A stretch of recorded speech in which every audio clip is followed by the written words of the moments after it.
نماز مکمل ہوتے ہی جلدی نہ کریں، صرف 3 دعائیں آپ کی زندگی میں بڑی برکت لا سکتی ہیں۔ پہلا عمل نماز کے بعد نون یہ دعا ضرور پڑھیں۔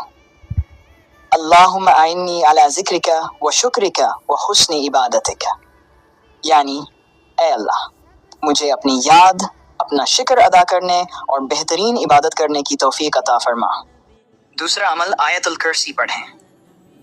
فرض نماز کے بعد آیت الکرسی پڑھنے والے کے لیے جنت کی خوشخبری ہے۔ حدیث کے مطابق ایسے شخص کے جنت میں داخل ہونے سے صرف موت ہی رکاوٹ رہ جاتی ہے، اس لیے ہر فرض نماز کے بعد آیت الکرسی ضرور پڑھیں۔ تیسرا عمل نبی کریم صلی اللہ علیہ وآلہ وسلم کی سکھائی ہوئی خوبصورت تسبیح پڑھیں۔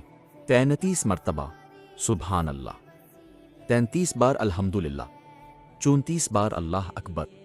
اللہ پاک ہمیں ان دعاؤں کو اپنی زندگی کا حصہ بنانے کی توفیق عطا فرمائے، آمین۔